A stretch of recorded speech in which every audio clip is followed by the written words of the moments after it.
नमस्कार सबैजनालाई। आज हामी डिप्लोमा इन सिभिल इन्जिनियरिङको 6 सेमको इरिगेसन एन्ड ड्रेनेज इन्जिनियरिङको कन्टिन्यू युनिट 6 को हामी थ्योरी डिस्कसन गर्न गइरहेका छौं। कृपया भिडियो अन्तिमसम्म हेरिदिनु होला।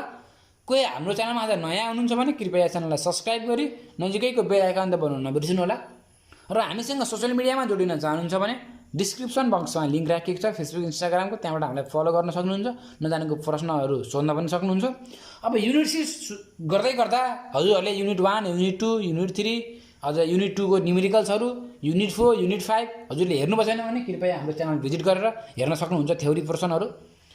अब युनिट 6 मा अब इम्पोर्टेन्ट थ्योरी भनेर छैन, यो युनिट 6 बाट त्यस्तो इम्पोर्टेन्ट चाहिँ छैन, तर हजुरलाई एक्जाममा सोध्न सकिने भनेको योबाट हाम्रो एउटा न्युमेरिकल हो। 100% फिक्स क्वेसन हो। 100% फिक्स क्वेसन हाम्रो दुईटा टाइप्सको न्युमेरिकल छ। यसमा एउटा ल्यासी फर्मुला लाएर हामीले गर्नुपर्छ भने एउटा चाहिँ हाम्रो कटर्स फर्मुला लाएर गर्नुपर्छ। त्यसलाई हामीले कटर्स फर्मुला लाउने एउटा प्रोसेसले हामीले केनेडी थ्योरी भन्छौँ भने अर्को हाम्रो ल्यासी थ्योरी छुट्टै छ। हाम्रो भनेको यो केनेडी थ्योरी र ल्यासी थ्योरी यो दुईटा हाम्रो यसबाट हाम्रो चाहिँ एक्जाममा सोध्न सक्ने प्रश्न भनेको न्युमेरिकल यही दुईटाबाट हो। त्यसै गरी हजुरलाई अब यसैबाट हाम्रो अब एउटा के सोध्छ एक्जाममा भन्दाखेरि explain the procedure of Kennedy theory भन्छ। त्यो प्रोसिड्युरको छुट्टै भिडियोमा बनाउँछु। Explain the procedure of Lacey theory भन्छ, त्यसको प्रोसिड्युर पनि म छुट्टै बनाउँछु। अब आज त हामी खासै धेरै यो युनिट 6 मा हाम्रो खासै धेरै इम्पोर्टेन्ट छैन। आज म सरलाई यो फोटो मात्रै देखाउँछु हजुरलाई। फोटो हजुरले के अरे यसलाई पज गरेर हजुरले लेख्न सक्नुहुन्छ यो फोटोहरू चाहिँ। अब यसबाट इम्पोर्टेन्ट के हो म भन्दै जान्छु। प्रोसिड्युर चाहिँ आज म हजुरलाई सरको फोटो मात्रै देखाउँछु र एक्सप्लेनेसन प्रोसिड्युरको एक्सप्लेनेसन चाहिँ हजुरलाई मैले नेक्स्ट भिडियोमा गर्छु है त। अब हाम्रो युनिट 6 रहेको क्यानल इरिगेसन। क्यानल इरिगेसनमा हामीले जान्नु पर्ने भनेको एउटा केनेडी थ्योरीको डेफिनेसन। केनेडी थ्योरी भनेको के हो भन्दाखेरि अब हेरौँ हामीले पहिला। R G Kennedy an expected engineer of Punjab PWD carried out an extensive investigation. He defined the critical velocity V0 in a channel as the mean velocity across the section which will just keep the channel free from silting or scoring and rated its depth of flow by equation V0 is equal to C1 y को power C2 भनेको छ, where C1 and C2 are constant depending upon the silt change. C1 and C2 were found to be 0.55 and 0.64 भनेको चाहिँ हाम्रो C1 र C2 को value हो respectively. The factor which was dependent upon the silt grade is known as critical velocity, CVR भन्छ। अब यसको unit हाम्रो मिटरमै हुन्छ। द इक्वेसन बिकम्स भनेको अब क्रिटिकल भनेको V0 क्रिटिकल भेलोसिटीको अब हाम्रो एक्ज्याक्ट डेफिनेसन अथवा एक्ज्याक्ट फर्मुला के भन्नु भन्दाखेरि V0 is equal to 0.55 m y को power 0.64 where V0 is equal to critical velocity in metre per second and m भनेको CVR भनेको क्रिटिकल भेलोसिटी रेसियो हो। यो y is equal to water depth in channel in metre भनेको वाटरको depth चाहिँ हामीले मिटरमा राख्नुपर्ने हुन्छ। र हामीले यसलाई चाहिँ हाम्रो यसको चाहिँ हामीले अब यो हिसाब गर्दै गर्दा यसको डिजाइन गर्ने क्रममा हामीले यो डेप्थ चाहिँ हामीले आफै एजुम गर्नुपर्ने हुन्छ। अब डिजाइन प्रोसिड्युरमा हजुरलाई मैले खासै धेरै भनिनँ आज। यसको सरलाई म फोटो देखाएँ र यसको डिजाइन प्रोसिड्युरको छुट्टै भिडियो लिएर म आउनेछु। यो फोटो हेर्नु होला, स्क्रिनसट यसलाई पज गरेर हजुरले लेख्न सक्नुहुन्छ, सार्न सक्नुहुन्छ।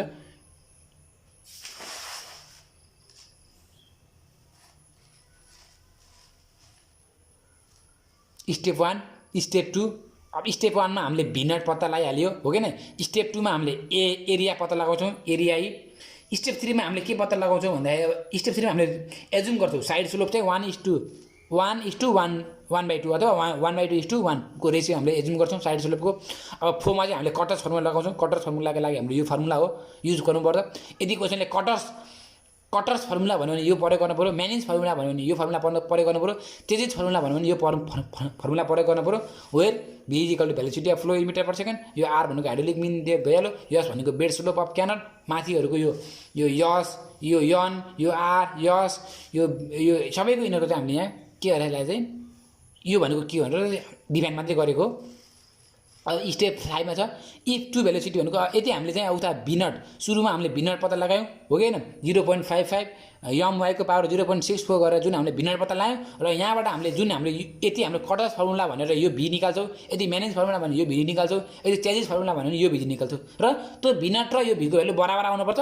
यदि हाम्रो भ्यालु बराबर आएन भने हामीले के गर्छौँ अब भी नट बढी आयो अथवा भी भ्यालु बढी आयो भने हामी के गर्छौँ भन्दाखेरि हेरौँ है, if two velocity V not and V work out to be the same then assume depth is all right भनेको सेम आयो भने हाम्रो भी नटको भ्यालु र भीको भ्यालु सेम आयो भने ठिक छ, all right. Otherwise further modification is necessary till V not and V भनेको चाहिँ बिकम्स इक्वल भन्नु छ। अब भी र भी नट जबसम्म इक्वल हुन तबसम्म हामीले ट्रायल नम्बर 1 ट्रायल 2 ट्रायल 3 गर्दै जानु पऱ्यो। भी नट र भीको भ्यालु चाहिँ हामीले इक्वल बनाउनै पऱ्यो है त। अब भी नट र भीको भ्यालु इक्वल बनाउने क्रममा हाम्रो के हुन्छ भन्दाखेरि ल हेर्नु त, इफ यति हामीले उता जुन हामीले भी र भी नटको भ्यालु निकाल्यौँ, यति भीको भ्यालु हाम्रो बढी छ भने के गर्न पऱ्यो, इन्क्रिज डेप्थ भनेको भीको भ्यालु बढी छ भने डेप्थलाई इन्क्रिज गर्न पऱ्यो। यति हामीले एजुम गरेको डेप्थ, यो चाहिँ हामीले एजुम गरेको डेप्थलाई चाहिँ इन्क्रिज डिक्रिज भन्ने हुन्छ।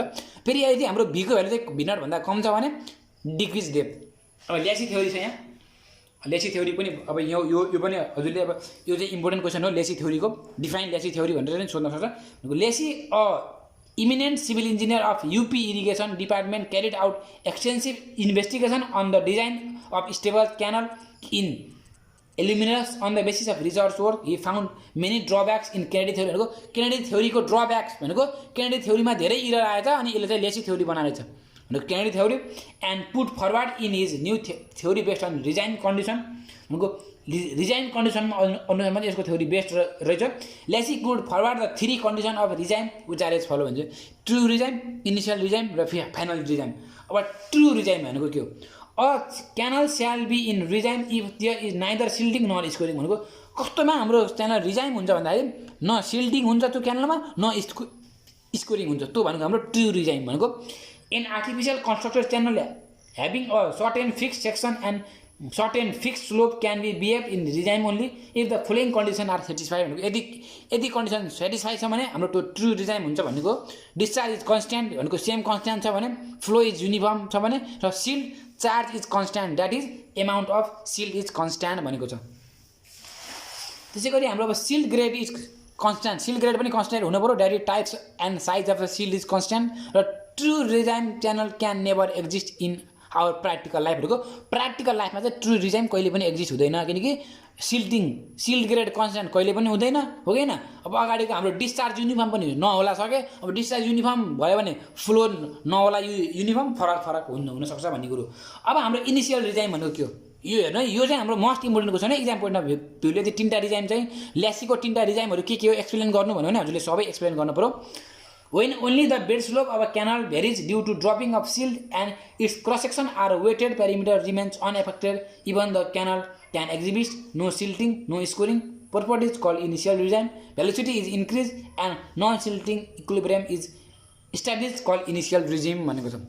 अब हाम्रो फाइनल रिजाइम हेरौँ, if there is no resistance from the side and all variable such as perimeter, depth, slope, etc.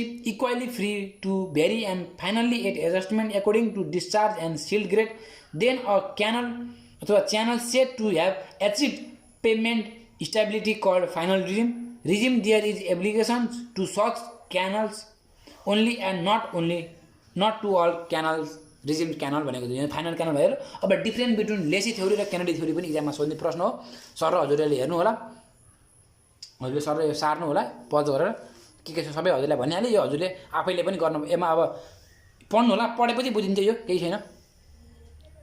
Lesi थ्योरीको र हाम्रो यो केनेडी थ्योरीको चाहिँ हाम्रो यो चाहिँ हाम्रो के भन्दाखेरि एउटा डिफ्रेन्ट के भिन्नता छ भनेर यति चाहिँ हाम्रो चाहिँ लेसी थ्योरीको र केनेडी थ्योरीको यो डिफ्रेन्स बिट्विन हो। अब डिजाइन प्रोसिजर अफ लेसी पनि डिजाइन प्रोसिजर केही होइन, पहिला भी पत्ता लगाउनु पऱ्यो, भीको लागि फर्मुला यो छ, हो किन। त्यसपछि हाम्रो आर पत्ता लगाउनु पऱ्यो स्टेप 2 मा, आरको लागि फर्मुला यो छ। स्टेप 3 मा ए पत्ता लगाउनु पऱ्यो, ए को लागि फर्मुला यो छ। फेरि स्टेप 4 मा पी पत्ता लगाउनु पऱ्यो, पी भनेको वेटेड पेरिमिटर, त्यसको लागि फर्मुला यो छ।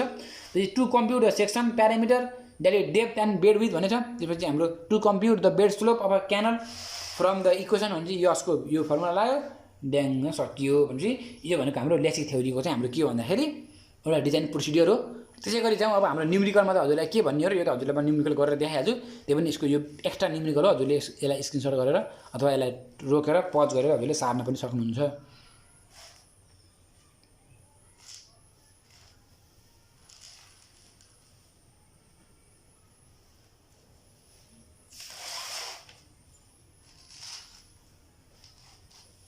यो हाम्रो अब यो लेसनबाट चाहिँ इम्पोर्टेन्ट भनेको एउटा डिजाइन प्रोसिडियरहरू पनि इक्जाममा सोधिरहेको छ। डिजाइन प्रोसिडियर पनि हजुरहरूले हेर्नु होला। त्यसै गरी अब हाम्रो इक्जाममा सोध्ने भनेको अरू भनेको यस्तोदेखि अब हाम्रो त एउटा न्युमेरिकलै हो। इक्जाममा 100% फिक्स न्युमेरिकल हो यो लेसनबाट। यो लेसनको न्युमेरिकल पनि हामीले छुट्टै नै हाल्छौँ युट्युब च्यानलमा। च्यानल भिजिट गर्न सक्नुहुन्छ हजुरहरूले।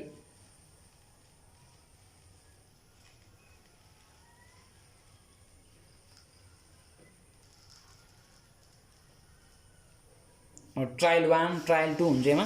एकचोटि हामीले सुरु गर्दाखेरि हाम्रो भीको र भी नटको भ्यालु सेम आएन भने अब यहाँ हेर्नु सेम आएन त, त्यही भएर हामीले चाहिँ सेकेन्ड ट्रायल भने चाहिँ सेकेन्ड ट्रायल गरेका छौँ। उनीहरूको डेप्थलाई अब बढाउनु पऱ्यो। सुरुमा हाम्रो अब के बढी भयो भने डेप्थ बढाउने, के घटी भयो भने डेप्थ बढाउने भनेर हजुरलाई मैले भनिसकेको छु अगाडि भिडियोमा। कि यही भिडियोमा त्यो प्रोसिडियरमा हजुरलाई म भनेको छु, त्यहाँ हजुरले हेर्न सक्नुहुन्छ।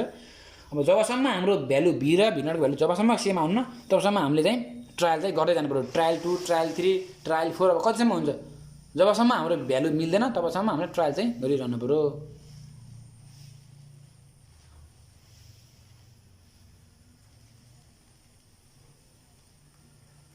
यहाँ चाहिँ अब यसलाई चाहिँ टेन्टेटिभ यसलाई मिलाउन सकिन्छ भनेको 1.03 र 1.00 भनेको यसलाई चाहिँ हामीले मान्न सकिन्छ। यतिसम्म चाहिँ यसलाई मान्न सकिन्छ। अब यो भनेको अब बाँकी पनि छ थ्योरीहरू, बाँकी थ्योरी होइन बाँकी न्युमेरिकल छ, त्यो भइहाल्यो भनेको। यो लेसनदेखि हजुरलाई मैले भनिहालेँ इम्पोर्टेन्ट भनेको यसबाट एउटा न्युमेरिकल हो र डिजाइन प्रोसिडियर। हस् त, धन्यवाद। भिडियो मनपर्छ भने लाइक गरिदिनु होला, साथीहरूलाई सेयर गरिदिनु होला, च्यानललाई सब्सक्राइब गर्नुभएको छैन भने अझै पनि च्यानललाई सब्सक्राइब गरिदिनु होला, कमेन्ट बक्समा कमेन्ट गरिदिनु होला भिडियो कस्तो लाग्यो भनेर। Good bye, take care. Subscribe Prashant YT.